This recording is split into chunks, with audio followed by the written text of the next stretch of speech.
बच्चों, चलते हैं अपने अगले टॉपिक की तरफ। सोर्सेज ऑफ हिस्ट्री मीन्स इतिहास को जानने के स्रोत। हमारे पास इतिहास को जानने के लिए क्या क्या स्रोत है, मतलब हम तो अभी इस एरा में रह रहे हैं, लेकिन आज से 10,000 साल पहले, आज से 20,000 साल पहले, आज से 5 लाख साल पहले क्या हुआ था, ये सब जानने के लिए हमें किस जरूरत पड़ती है? इतिहास, मतलब इतिहास को जानने के लिए कुछ स्रोत की जरूरत पड़ती है, कुछ सोर्सेज की जरूरत पड़ती है। तो वही हम पढ़ते हैं कि इतिहास को जानने के क्या क्या स्रोत हैं। देखिए, प्राग ऐतिहासिक काल वो ऐतिहासिक काल था जिसमें कोई भी लिखित साक्ष्य प्राप्त नहीं हुआ है। मीन्स उस टाइम पे लिपि कला थी, जो मतलब स्क्रिप्ट थी, उसकी कोई भी मानव को अधिक ज्ञान नहीं था। तो उस टाइम पीरियड में जो आदि मानव था वो घुमक्कड़ों की तरह अपने जीवन यापन करता था। एक जगह से दूसरी जगह जाता था, जंगलों में रहता था, पेड़ों की छाल पत्तों को पहनता था, कच्चा मांस खाता था। ये सब चीजें किस थी? प्राग ऐतिहासिक काल में थी।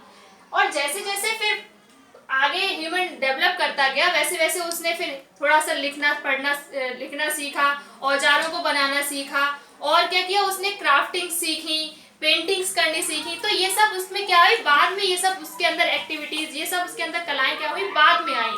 तो सबसे पहले हम पढ़ते हैं कि इतिहास को जानने के, अब पढ़ते हैं हम इतिहास को जानने के ये सब चीजें हमें कैसे पता चली। ये सब चीजें मुझे पता चली जब हमने क्या किया? खुदाई की, मतलब क्या किया? Digging by excavation.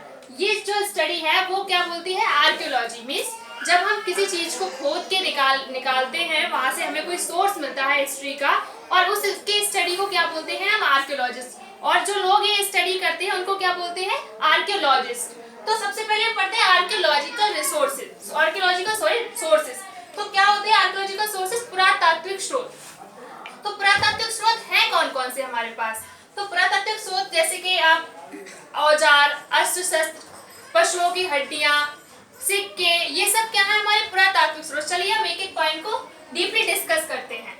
जैसे कि औजार और अस्त्र शस्त्र, तो इसमें हम पढ़ते हैं कि उन लोगों के औजार कैसे होते थे। देखिए, एक वर्ड है फ्लिंट, FLINT, फ्लिंट।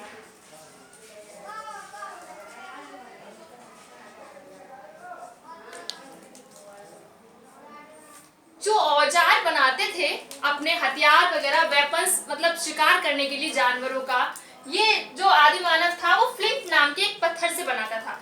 मीन्स आप जैसे देखेंगे कि जैसे आप मॉडिफिकेशन होता गया, जैसे पहले जो कंप्यूटर्स होते थे वो बहुत बड़े बड़े होते थे।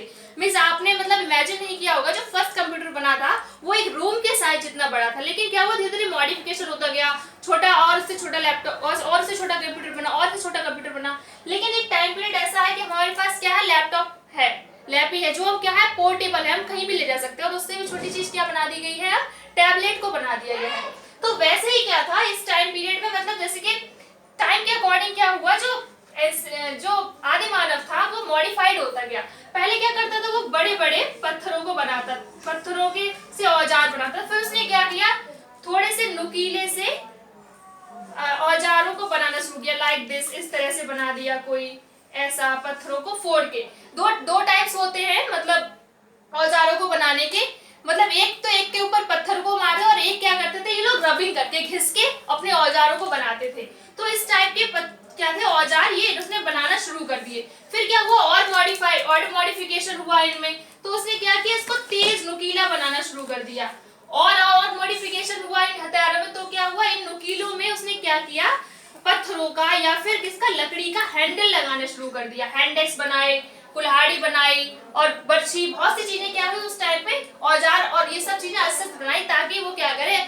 और उनका जानवरों का शिकार कर सके और अपना मांस खा सके, अपना पेट भर सके। फिर हम पढ़ते हैं आभूषण, कला वस्तुएं और बर्तनों के बारे में। आभूषण मतलब ऑर्नामेंट्स। उस टाइप पे क्या थे? ऑर्नामेंट्स जो होते थे वो किससे बने होते थे? पशुओं के दांतों से, हाथी के दांत से कुछ चीज बनी होती थी। बहुत से औजार भी बनाए जाते थे पशुओं से। तो जैसे कि आभूषण होते थे वो मोती से, कुछ दांत से, कुछ पत्थरों के आभूषण जो औरतें थी या फिर जो आदमी लोग थे वो क्या करते थे? पहना करते थे। फिर हम पढ़ते हैं कला वस्तुओं के बारे में, मतलब आर्टिफैक्ट्स के बारे में। आर्टिफैक्ट्स क्या थे? जैसे उनका कुछ जैसे कि आर्टिफैक्ट्स में पढ़ते हैं, उन्होंने क्या किया? जैसे घड़े बनाए थे, उसके ऊपर उन्होंने क्या की थी? कुछ पेंटिंग्स बनाई थी। कुछ पेंटिंग्स जैसे कि आप यूनिकॉर्न के बारे में पढ़ेंगे, मतलब एक सींग वाला घोड़ा, गैंडा, ये सब चीज किसमें थी? आर्टिफैक्ट्स में आती। उन्होंने क्या क्या आर्ट्स बनाई, कुछ पेंटिंग्स की, गुफाओं में पेंटिंग्स की, जैसे भीमबेटका की केव्स हैं जो रायसेन एमपी में, तो वहां पे आप देखेंगे, अब जब जाइएगा कभी घूमने तो वहां पे आप देखिएगा मतलब वहां पे किस तरह से उन्होंने पेंटिंग्स बनाई है। उस टाइम पे कलर्स नहीं थे, लेकिन फिर भी उन्होंने नेचुरल कलर का यूज करके उसमें पेंटिंग्स बनाई है। फिर हम इसमें पढ़ते हैं बर्तनों के बारे में। उस टाइम पीरियड में जो बर्तन थे वो कैसे होते थे, पॉट होते थे, और उनके पास सारी चीजें क्या थी वो लोग अपने अवेलेबल करते थे। कुछ मिट्टी के बर्तन, कुछ पत्थरों से बनाते थे।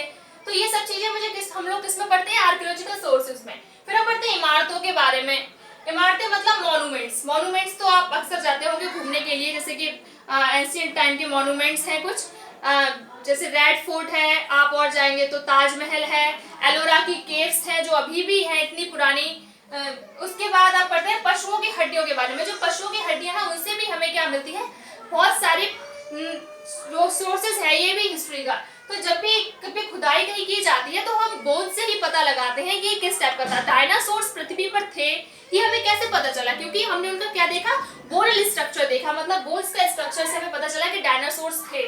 तो पशुओं की हड्डियों से हमें पता चला कि वहां पे मैन कैसा था, उसको कैसे गाड़ते थे। आप आगे पढ़ेंगे इसमें इमाम गांव है एक, उसमें मतलब क्या क्या रिचुअल्स थी। किसी को जब दफनाया जाता था तो उसका जो माउथ था, उसका जो सिर था, उसको क्या करते थे, नॉर्थ की तरफ गाड़ते थे। जब किसी बच्चे को गाड़ते थे तो एक पॉट के अंदर उसके लिए कुछ फूड भी रख देते थे ताकि मतलब ये भूखा ना रहे। इस टाइप की कुछ उनकी क्या थी, मैथोलॉजी थी, उनकी कुछ सोच थी ऐसी, जो वो लोग क्या करते थे, इस तरह से गाड़ा करते। तो पशुओं की भी हड्डियां और मतलब ह्यूमंस की भी हड्डियां, ये सब क्या किसका सोर्सेस है, हमारे हिस्ट्री का सोर्सेस है। फिर हम पढ़ते हैं सिक्के और शिलालेख, मतलब कॉइन्स एंड इंस्क्रिप्शंस। कॉइन्स हमें बहुत बड़ी जानकारी देते हैं। सबसे अच्छी जानकारी हमें कॉइन से मिलती है, किस राजा के काल में किसकी पूजा होती थी, स्त्रियों को ज्यादा वैल्यू दी जाती थी या पुरुषों को ज्यादा दी जाती थी, ये सब हम किस में पढ़ते हैं, सिक्कों से हमें ये नॉलेज पता चलती है। सिक्कों में आप देखेंगे ब्रॉन्ज के, सिल्वर के, कॉपर के क्या होते थे, सिक्के होते थे।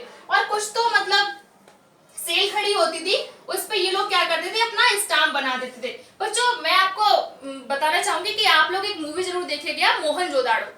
मोहनजोदाड़ो मूवी देखने के बाद आपको इन सब चीजों का शायद एक दिमाग में, माइंड में इमेज बन जाएगी, और उसके बाद ही हम एक अगला टॉपिक अपना स्टार्ट करेंगे, इंडस वैली सिविलाइजेशन, जिसमें आप मोहनजोदाड़ो एक पैलेथिक साइट को पाएंगे।